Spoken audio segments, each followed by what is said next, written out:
Hi, welcome to another video, and this is the full review of Project Cars 3. So I've spent now quite a bit of time with Project Cars 3 since its release and since I put together the first impressions video. So just as an introduction, Project Cars undoubtedly arrives as one of the most divisive titles to hit the market in a long time, with claims that it will be the title to unite sim racers and those who love racing titles but are put off by the dry nature of traditional racing sims, and that includes past Project Cars titles. It's a bold claim to have made, and as more information emerged in the weeks leading up to the launch, one that faced growing scrutiny and concern, particularly from those on the sim racing side of the debate. So now that it's here and I've spent some time with it, what is the actual reality behind the hype claims and counterclaims? So starting off with driving simulation, I've scored this a 6.5 because whilst Project Cars 3 is laying claim to have improved on the physics engine, the engine and the tyre model that's been used in the past two titles in the series, the truth is that the locked core temp values, and I suspect more, has had an impact on the physics. That impact has not in terms of the pure simulation been for the better. That's not to say the physics are poor, but they certainly have taken a step backwards when compared to the past two titles, with a lack of the nuance and the subtle details present in the past and then noticeable in their absence. The end result is a certain homogeny across the vehicles based on drivetrain, with the majority now being of a tail-happy nature. One area that has improved is the impact a very wet surface has on the tyres. When you start a wet race, you automatically put on wet tyres, and the effect of the deep puddles is now closer to that of Assetto Corsa Competizione, and as a result is actually more accurate. This, however, is undone on races where the weather changes to the dry. Now, it's not undone because of any core physics issue, but rather a deliberate design problem. The contentious choice to automatically change from wet to dry tyres while you're driving, rather than needing to do a pit stop, the so-called magic tyres, means that you don't actually know when that change has been made. This results in puddles suddenly becoming a game of chance. Am I still on wets and okay? Or am I now on dry tyres and the puddle has to be avoided at all cost? The only way to know is to try it, and if you're wrong, then you can be facing the other direction.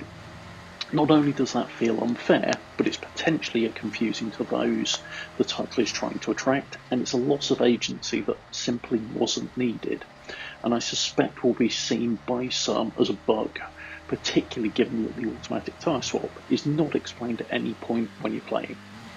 SMS do deserve credit, however, for the improvements in force feedback, feel and ease of setup with wheels, despite some not working at launch, and the out-of-the-box feel is demonstrably better and easier to tweak, despite no explanation given as to what the values you're adjusting actually do.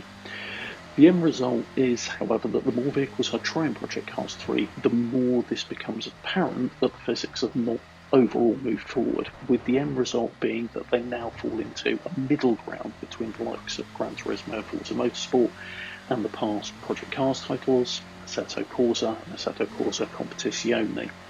Oh, and I almost forgot to add, damage is now purely visual as well and has absolutely no impact on the car's handling in any way, shape or form, so that's a big step back. Now, in terms of the racing simulation side of things, the AI in Project Cars 3 has improved over the past two titles, despite the very granular sliders we had in the past being replaced by a simple set of steps from easy through to legendary. The nervous twitching behaviour found in the past titles is now almost completely absent, and the pack will race both you and itself, and it will make mistakes. However, that's not to say issues don't remain, they do. Some of which I suspect is down to the bizarre car grouping, so I'll talk more about that later on, and some down to the issues that remain with the AI itself.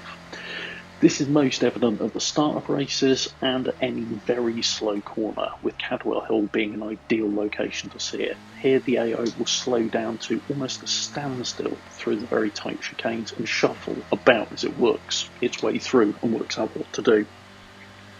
Much has also been made of the AI's slow pace early in the career, however this does seem to be deliberate, as when you move up in the career and into free race, the AI pace does pick up noticeably. However, they are also still far quicker in the wet than they are in the dry when you compare the two side by side. So, as with Project Cars 2, the AI does seem to have an advantage in the wet, being a much quicker pace than you would anticipate. So moving on to Motorsport Simulation. Oh, I do apologise, Racing Simulation I gave that a 7.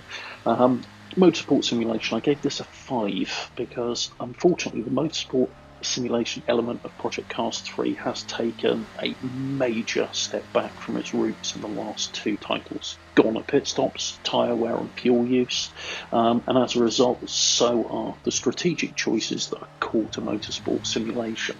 The code doesn't stop there either. The removal of timed events, even in free race, removes a very common form of racing type, and one that's not just reserved for the likes of 12 and 24-hour races. Anyone who's been to a club level race day will know that a good number of the races are run for, say, 20 or so minute durations. It's the same with the maximum lap count, which is now limited to 99 laps, removing the option of recreating the Indy 500, for example. Now, while the new audience SMS is targeting may not need or understand those who use these options, it's a strange design choice to make, given the claimed motorsport focus of Project Cars 3 in its pre-release marketing. I have, however, saved the worst offender till last, and that's the utter mess that the new car groupings has resulted in creating. Project Cars 2 was arguably the best title in the market of terms of getting this right across multiple motorsport disciplines, and that's all been thrown out of the window for Project Cars 3, with GT4 cars mixed in with classic race cars, stock cars, touring cars, and the sole remaining World Rallycross car. Well, Rallycross car. And right across the board, it's an utter mess. Now, don't get me wrong, some people like to mix odd classes together, but in Project Cars 2 we have the option to create multi-class races that match motorsport reality, and it was a choice you made. Now it's forced on you, and the result's not only an unbalanced mess, it also results once again in the removal of player agency. And then finally we get to the weather, and in the past we had 4 slots we could put in, and that's now been reduced down to 2, reducing the range of conditions you can include within a single race, as well as the exact time and date being removed, and now you just simply pick the season and whether it's morning or afternoon, etc. One saving grace slightly is we can now at least pick the starting track conditions such as dry, wet or salt, etc.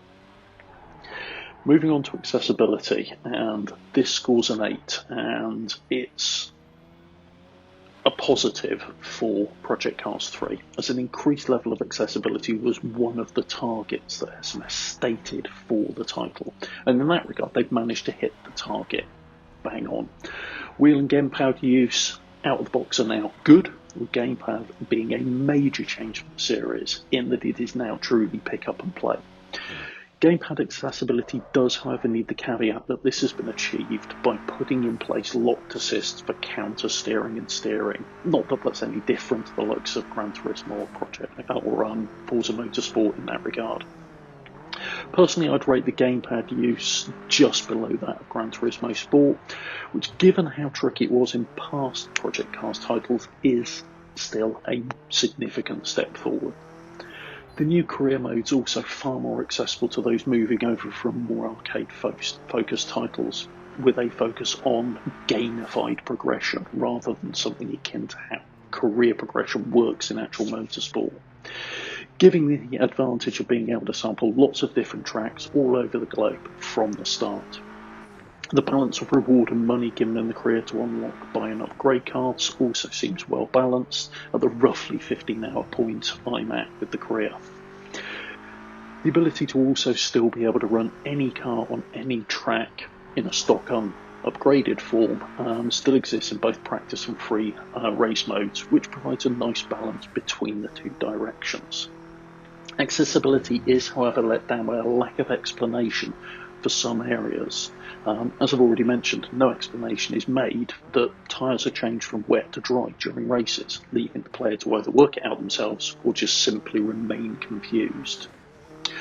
Nor do many of the settings get explained either, with the force feedback settings as one example getting zero explanation. Core features from the title have also been removed, so we haven't got such things as seat adjustment and UDP communication, while others such as camera shake, look to apex, etc. have been reduced to simple values or on-off options rather than the granular choice we had previously. Thankfully, at least field of view adjustment is still in place. One of the most important issues linked with accessibility, however, is the lack of balance that exists between the single-player career and the online scheduled events, as the career events run to 2 to 5 lap durations at most, and as a result, the AOP opposition for many will simply be an inconvenience that needs to be muscled past. The online scheduled events, in contrast, are anywhere between 8 to 15 laps depending on the track, and that runs you an average of 15 to 20 minutes, and it won't work taking the same approach to that, and there's nothing in the title that bridges that gap for the player. So, now, that's not currently an issue as it stands now, because I think most people who bought the title in the deluxe version and the early access basically knew what they were getting and were well aware of that dichotomy.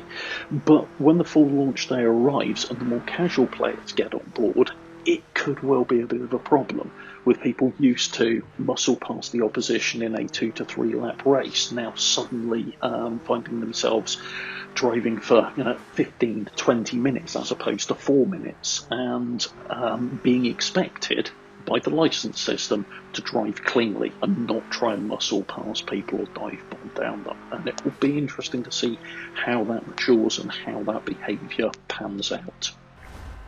So moving on to content, I gave this one a 7. Now for content, if you're coming to Project Cars 3 new to the entire series, then it looks to have a massive amount of content.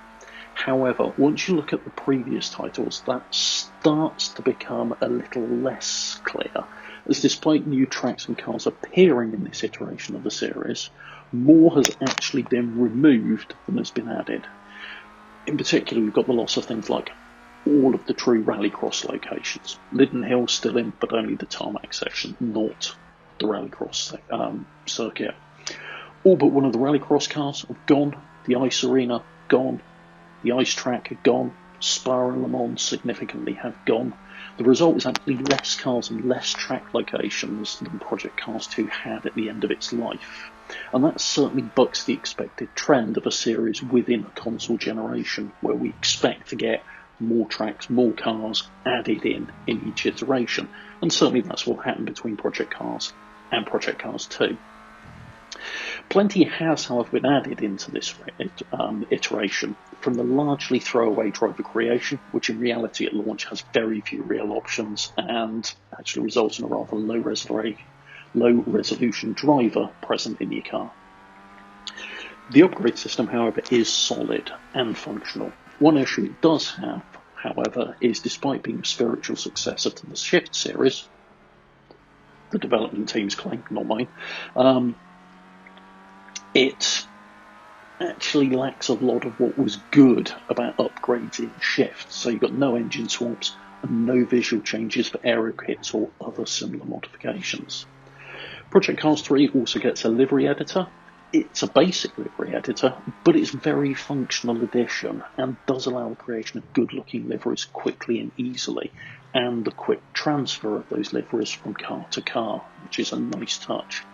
Photo mode's also been improved and is significantly easier to use now, even if it doesn't lack the final edge of the best on the market.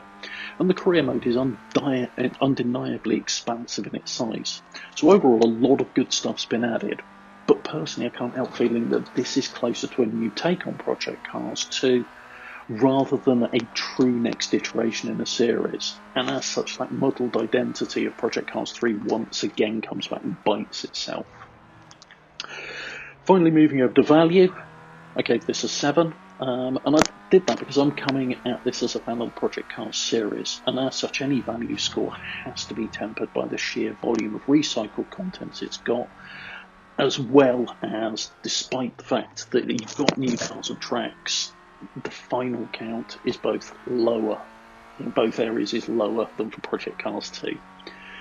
If, however, you're coming at this as new to the series, then feel free to add an additional point to the value score, as taken in isolation, Project Cars 3 offers a massive amount to do, with a great track roster, despite the loss of Spa and Le Mans, and a well-curated car list. Its career, in a traditional game sense, and online works well.